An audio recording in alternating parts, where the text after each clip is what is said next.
中港車口岸，中港車口岸有咁多個，到底佢哋有咩特點呢？我哋申請中港車牌嘅時候，關口又應該點樣揀先至精明呢？今集等我哋一齊睇下各個中港車通關口岸有咩分別啦。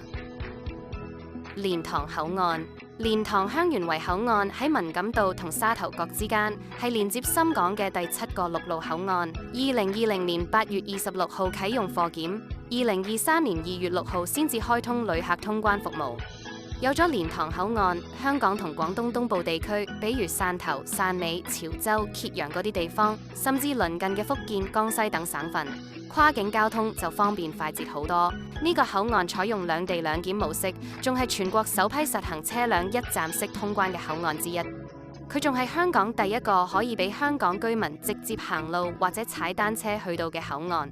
旅客唔使好似其他口岸咁，一定要搭指定嘅公共交通工具先至入到關口過關㗎。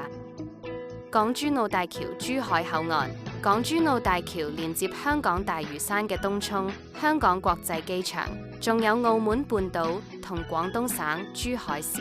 2018年10月24號正式通車。港珠澳大橋係構建粵港澳大灣區嘅重要骨幹。自從落成之後，從香港開中港車往返珠海、澳門，仲有廣東沿海城市同廣西，只需要幾十分鐘就搞掂。港珠澳3城1小時生活圈就咁樣形成。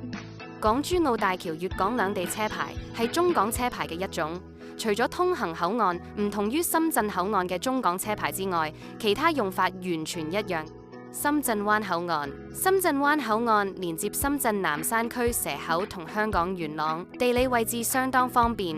因為深圳灣口岸嘅中港車牌仲開放緊全新申請，所以呢度嘅粵港車牌數量一年比一年多，已經成為而家最常見嘅中港車牌。隨住深圳嘅商業發展重心向南移，加上前海概念帶動，越嚟越多人中意用深圳灣口岸。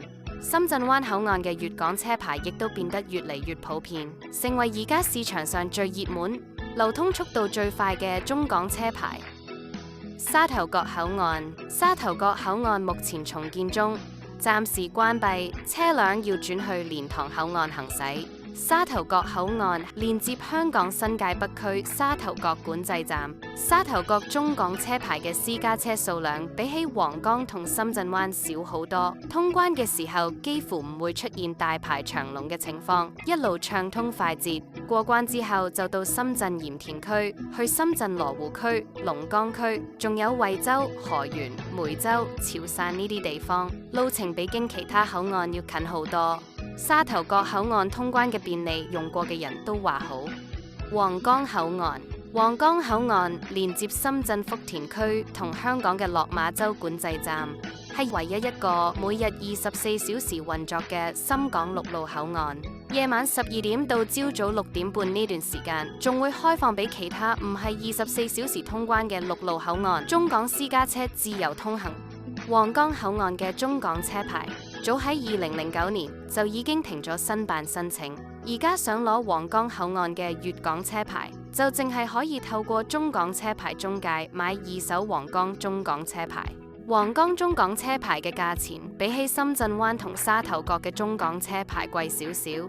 新皇崗口岸開放，對於所有關心中港車牌嘅朋友嚟講，都係一個大好機遇。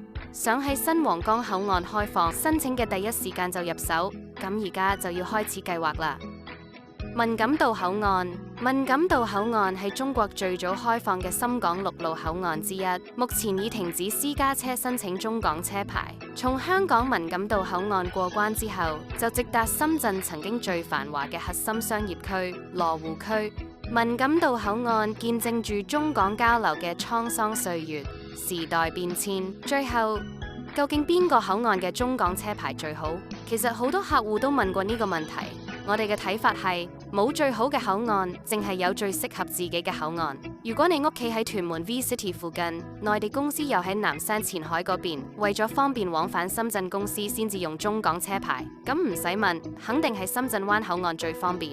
就算俾個皇崗車牌你都未必中意，寧願自己搭巴士去深圳灣口岸，行過關之後再轉車，仲快得多。就係咁簡單。所以如果你而家仲係唔知揀邊個口岸嘅中港車牌好，不妨結合自己買車牌嘅主要用途、平時最常用嘅區域、通關時間呢啲實際情況去諗，先至揀到最適合自己嘅通關口岸。當然都好歡迎大家隨時聯絡我哋，等我哋為你提供專業嘅中港車牌購買建議啦。